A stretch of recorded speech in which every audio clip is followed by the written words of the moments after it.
Hello ladies and gentlemen, welcome to another perfume review video. My name is Naz, this is my channel, the King of Hidden Gems. I try to bring to your attention fragrances are usually very good value for money, they smell good, not many people talk about them, they are usually on the radar. I think at least you should do your research, try them for yourself and see if they're any good to you. So in this video I have the update for you, and this update is for Anfar. Yes, Anfar is a Middle Eastern brand, another Middle Eastern brand, and lately they've been doing amazing fragrances. They are, or at least according to me, they are one of the best from the Middle East. They are very, in terms of quality and what you pay and what you get, is one of the best. They, I think they are like a first class in terms of what they doing.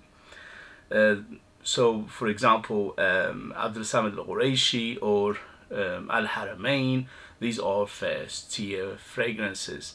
Ajmal, for example, Rasasi, these are second tiers. So this one is, because to my, at least to my nose, from my experience and my in my opinion, this is between first and second tier, so it's very good, so very high end. So this one is particularly called Leatherwood. It's edited Perfume 100 ml, and this one is Oriental, and yes, it is very close to now discontinued Dior and Leatherwood. Dior Leatherwood has been discontinued, I think, for 2 years now or 3 years.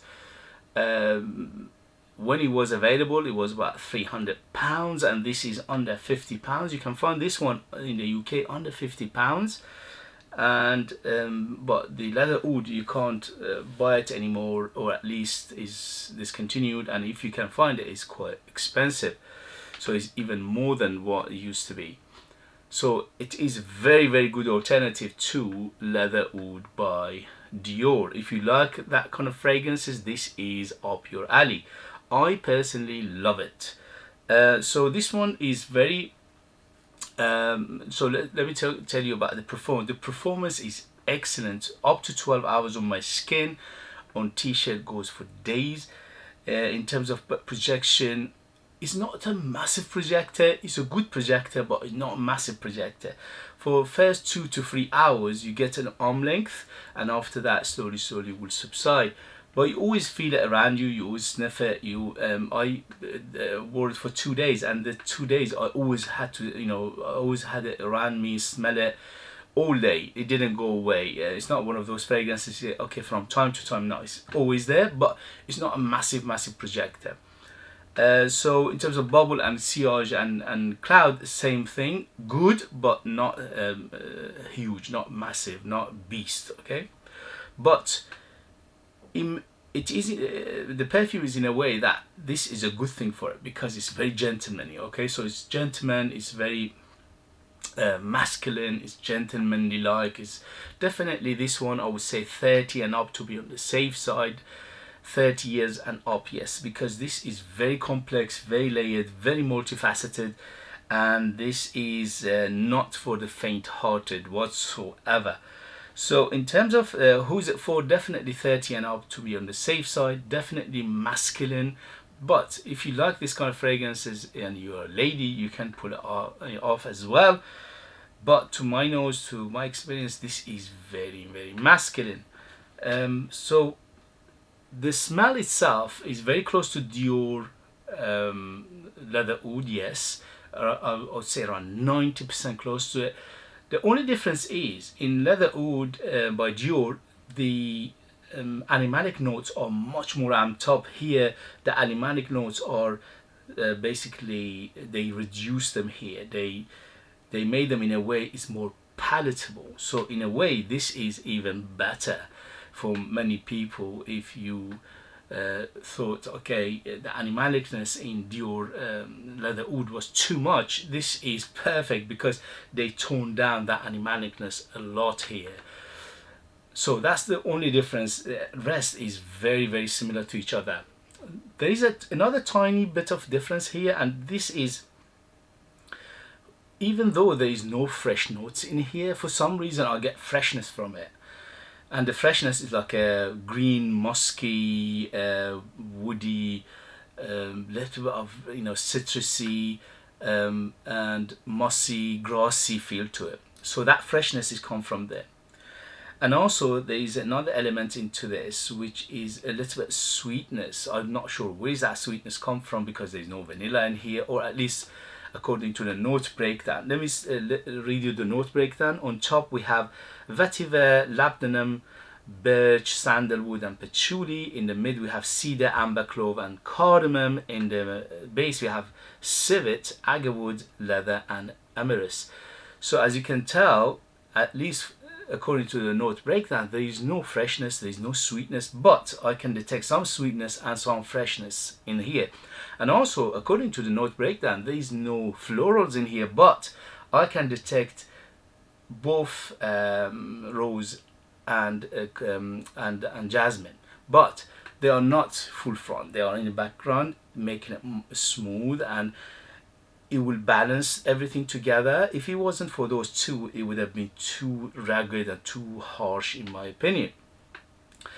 Also there is another element to it which is not mentioned here, and that is the incense in here. There is an incense feel to it as well. I'm getting an incense, maybe that incense feel come from the labdanum, I'm not sure, but again there is no mention of incense, but I can get incense in here, so you can tell how complex these things is. So overall is yes, it's very leathery, yes, it's very oody, yes, but the oud and leather here is no animalicness here, there is no barnyard, there is no fecal, there is no funkiness, no, it's just quite actually soft and quite palatable and very how shall we say, very civilized in here. Nothing out of place, nothing shouting in here. Everything is done very well and mashed up together very smoothly. So the patchouli and the vetiver here giving it again that earthy greenness, that little bit of woody earthy green, and also a little of resin feel to it. The resins are here are huge. So you got labdanum, which is a resin, you got patchouli, and also you got the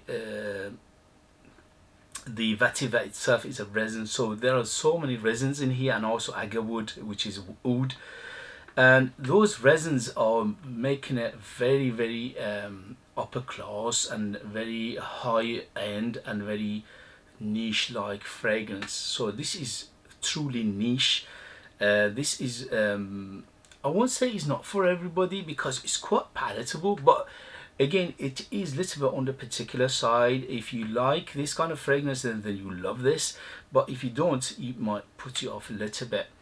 I personally love it. I give it 10 out of 10. It's beautiful, it's gorgeous, it's long lasting, it's complex, it's multifaceted, is very versatile in terms of application itself. Yes, you can use this casual and formal, evening, day. You can use it any season, even though it's, there are so many heavy elements in here. But again, as I said, that freshness and that sweetness.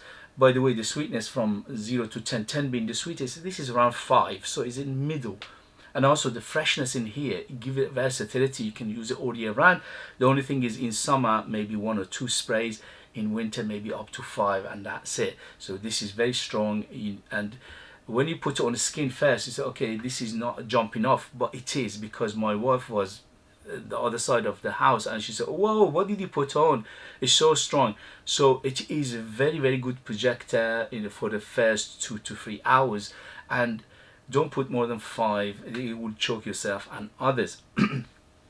So overall, this is a very complex, very well done, worth every penny. As I said, Dior Leatherwood is discontinued, and when it was around, it was about £300. Now God knows how much you have to pay for it, if there is some.